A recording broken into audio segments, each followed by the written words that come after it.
Sir, जिस तरह से कोरोना का संकट लगातार बढ़ रहा है और जो नया स्ट्रेन है उससे भी जो है एक भय जैसी स्थिति बनी हुई है।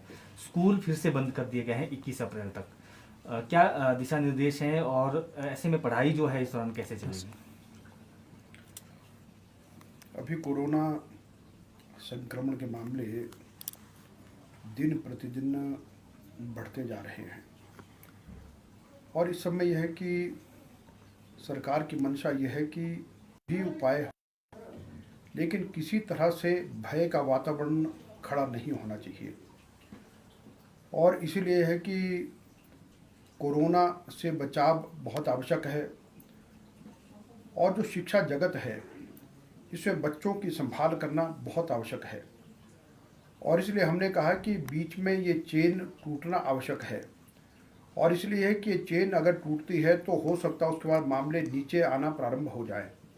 और इसलिए अभी ये निर्णय लिया है कि हम 21 अप्रैल तक सभी शिक्षा संस्थानों को बंद रखेंगे, लेकिन उसके साथ साथ जो ऑनलाइन जो हमारी शिक्षा है वो हमारी चलती रहेगी। उसको हम स्कूलों में हर घर पाठशाला इत्यादि माध्यमों से उसको हम जारी रखेंगे। और साथ में यह है कि बाकी जितनी भी सावधानी, और उसमें हमने ये भी कहा है कि भाई जो परीक्षाएं हैं, परीक्षाएं लगातार अपने तौर पर चलती रहेंगी और परीक्षाओं को पीछे रोका नहीं जाएगा। और उसमें यदि कहीं पर कोई लगता कोई कोरोना पॉजिटिव या इत्यादि आता तो उसको बाद में मौका दिया जा सकता है या अलग से पेपर देने की व्यवस्था भी की जा सकती है। ये सब ध्यान हम रखेंगे। सर, जो कोई रेजिडेंशियल स्कूल होंगे उनको लेकर क्या गाइडलाइंस रहेगी? क्या कोई बंदी रहेंगी? अभी तक फिलहाल उनके संबंध में हमने ये नहीं कहा। अभी तक तो यही है कि वो अपने जो कंटेनमेंट जोन या अपना जो क्षेत्र है वहाँ पर सावधानी बरतें, तो अभी उसको वो चलता रहेगा।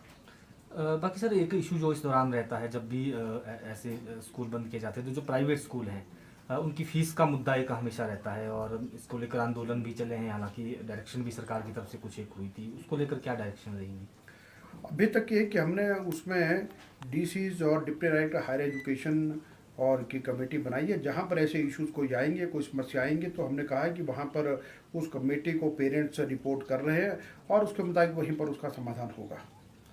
सर, जैसे पिछले साल फैसला किया गया था कि जो शुरुआती फैसला था कि जो एग्ज़ाम होने हैं उसमें कम सिलेबस से जो सवाल आएंगे, इस बार भी लग रहा है कि ये पहला महीना इसी में चला गया है, तो इसमें देखिए अभी तो ये लगता है कि अभी पहला महीना और अभी हमारा नया सत्र जो है वो प्रारंभ होना है, तो अभी देखेंगे कि क्या स्थिति होती है। और हम ईश्वर से प्रार्थना करते हैं कि अब ये मामले इसके बाद ये चेन टूटे और फिर से कम होने प्रारंभ हो, तो यथावत रूप से जो है हमारी पढ़ाई जो है चले, ताकि हमको ऐसी आवश्यकता ना पड़े। गोविंद जी, कोई पॉसिबिलिटी, जैसे अभी तो 7 दिन की सिर्फ छुट्टियां बढ़ाई है, क्या ये ऐसा लगता है कि फ्यूचर में स्थितियां बेहतर होगी और स्कूल खुल जाएगी? देखिए यदि स्थितियाँ बेहतर होती है तो स्कूल हम तुरंत निकाल देंगे, और अगर स्थितियों में बिगाड़ होता तो ये उस समय पर देखेंगे। क्योंकि कई बार कोरोना का एक इस प्रकार का कि कई बार ये बढ़ता भी तेज़ गति से और कई बार नीचे आता है, तो वो भी आता। और अभी ये कहा है कि वैक्सीनेशन इत्यादि पर भी पूरा जोर देना है, तो अब उस सब में देखेंगे कि क्या स्थिति होती है। अगर मामले कम होते हैं तो स्कूल तो फिर तो चल पड़ेंगे। सर, कोचिंग इंस्टीट्यूट को लेकर हालांकि खुले रखने के निर्देश हैं, लेकिन ये भी कहा जा रहा है कि जहां पर स्कूल बंद हुए हैं तो वो बच्चे कोचिंग इंस्टीट्यूट में ले जा रहे हैं ताकि बच्चा बेकार ना बैठा रहे, वो पढ़ाई भी करता रहे। तो वहाँ जो गाइडलाइंस रहे, प्रॉपर गाइडलाइंस रहे, वहाँ कोई देखिए अब कोचिंग इंस्टीट्यूट को लेकर के अभी हमने कोई फैसला नहीं लिया। अब कोई जाता है, कोई जा रहा कहीं, तो उसमें तो फिर उनकी अपनी इच्छा है।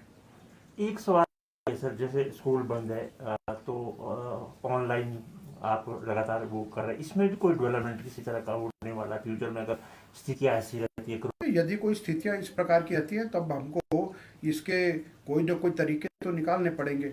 अब हम ये तो नहीं रख सकते कि सबका सब बिल्कुल बंद कर दें, तो उसमें बच्चों को कहीं ना कहीं पढ़ाई से उनका जुड़ाव बना रहे, तो उसके तो कई तरीके सोचने भी चाहिए और सोचे भी हैं।